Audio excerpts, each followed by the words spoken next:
Welcome to Monique Jordan's channel. Please like, share, and/or subscribe for more videos. Oh, and leave us a comment if you like what you see. Much love. So sit back, relax, kick your feet up, and most of all enjoy. Much love. Lucks are objects, such as ornate dishes, cups, or goblets, which are kept by families for generations as tokens of good luck and protection against evil. Lucks were once common throughout the British Isles among the gentry nobility, as long as they remained intact. So tradition goes, the family line would prosper.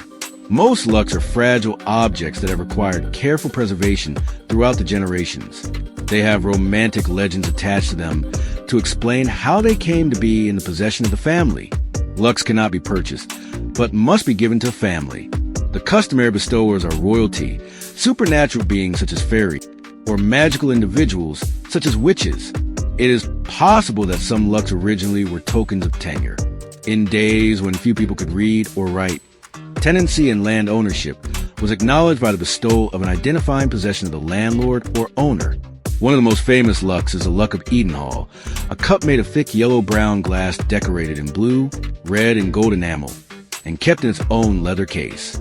Edenhall, located in Cumberland, northern England, was the property of the Musgrave family since the middle of the 15th century. There are various versions of how the luck came into the possession of the family. The most popular version is that one day, the butler went down to draw water from a fairy well named after Street Cuthbert. There, he found a group of fairies dancing and drinking around the well. His intrusion caused the fairies to scatter, and they left behind their intriguing drinking cup, which the butler picked up. As they departed, the fairies called after them, "If this cup should ever break or fall, farewell the Luck of Edenhall." The exact date of the appearance of the luck is not known. There is a written reference to an unusual cup at Edenhall in 1689. The fairy legend, however, did not emerge until 1791. The luck was made famous in the 18th century by the Duke of Wharton, who visited Edenhall in 1721 and nearly broke the luck by letting it fall during a drinking bout. The butler prevented disaster by catching the cup in a napkin. Wharton later immortalized the luck in a ballad, The Drinking Match. Different theories have been put forth on the origins of the Edenhall cup. It has been described as Moorish in design. The leather case, inscribed with the letters IHS, has led to speculation that the cup was once a Spanish communion vessel. According to another theory, it may have been drafted in or near Damascus in the 13th or 14th century, as its style and composition is consistent with glasswork done there at that time. The IHS may have been added to the case much later, perhaps as a superstitious charm to keep the fairies from returning to reclaim their possession.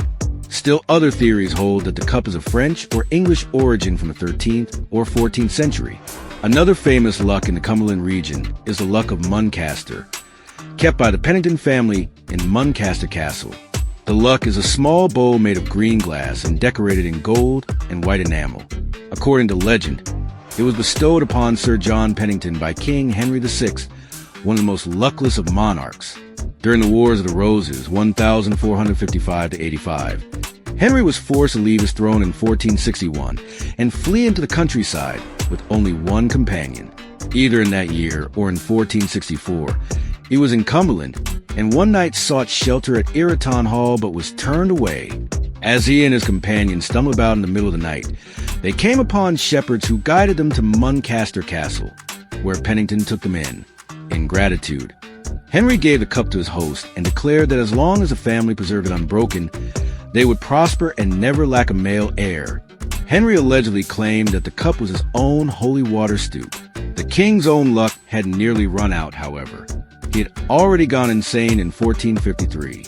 When he was restored to the throne in 1470, his reign lasted only a year before his son, Edward V, retook the throne. Henry was sent to the Tower of London, where he was murdered. Nonetheless, the luck of Muncaster lasted until the 18th century, when the family died off without male heirs.